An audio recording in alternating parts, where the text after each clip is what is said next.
네, 오늘 법사위 1소위에서 김건희 특검법을 논의합니다. 대통령과 법무부 장관은 김건희 특검법에 대해서 위헌성이 다분하다, 혹은 문제가 많다, 여야 합의가 필요하다라는 여러 가지 얘기를 하면서 반대하고 있습니다.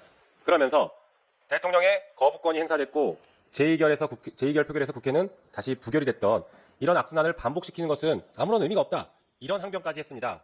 하지만 국민 여러분, 그 결과가 어떻습니까? 대통령의 이 무분별한 거부권 남발에 대한 결과, 그 성적표는 대통령의 지지율이 역대 최저치인 17%까지 내려갔다는 것입니다. 게다가 자기 또는 배우자의 범죄에 대해서 이해충돌 상황에도 불구하고 거부권을 계속 남발하고 있다는 것이 문제의 심각성을 더하는 것이고 국민들의 큰 분노를 가져오고 있는 것입니다.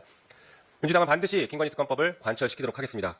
대통령실과 그리고 정부 그리고 국민의힘 여당은 정신 차리고 이 정의 실현의 물결에 함께 동참하기 바랍니다. 한편 민주당은 위법한 시행령에 따라서 만들어진 경찰국 그리고 법무부의 인사정보관리단과 같은 것을 운영하는 예산을 과감하게 삭감하겠습니다. 위법한 시행령에 동조할 수 없습니다. 더 나아가서 사용처를 전혀 증빙하지 못하고 있는 검찰 특활비 역시 전액 삭감할 것입니다.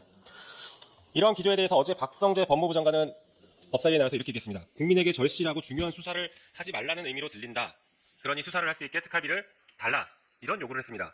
그런데 모 언론사에서 그리고 그 하승수 변호사가 받았던 검찰 특활비 영수증 사용 내역 등을 확인해 보면 정말 기가 찹니다. 수사에 썼다라고 전혀 볼 수 없습니다. 코웨이 공기청정기 렌탈비, 파리바게뜨 할로윈 케이크, 검사 전출기념 단체 사진 촬영, 국정감사 우수검사 격려금 50만 원, 상품권 구입, 이런 곳에 특활비를 썼습니다. 게다가 명절 무렵에 집중해서 특활비를 사용했고 연말에 집중해서 특활비를 현금으로 인출해서 그 현금 저수지를 만들었다는 의혹이 제기되고 있습니다. 이 특활비 문제를 계속 파헤쳤던 임선은 기자는 법사위에서 이런 얘기를 했습니다. 6만여 건의 사용 내역을 확인했는데 그중에 단 한 건만이라도 정상적으로 사용했으면 기사를 썼을 것이다. 그러나 아직까지 단 한 건도 정상적으로 쓴 것을 발견하지 못해 기사를 못 쓰고 있다. 이렇게까지 얘기했습니다. 이게 지금 대한민국에서 범죄를 처단하겠다라고 하는 검찰의 민낯입니다. 그들이 특활비를 함부로 쓰면서 범죄를 저지르고 있었습니다. 우리 더불어민주당은 이에 대해서 단호하게 검찰의 범죄 행위를 단죄하고 오히려 특활비를 통해서 사건을 조작하는 것 아니냐는 의혹에 대해서도 단호하게 대처하기 위해서 검찰의 특활비를 과감하게 전액 삭감할 것을 강력하게 추진하겠습니다. 이상입니다.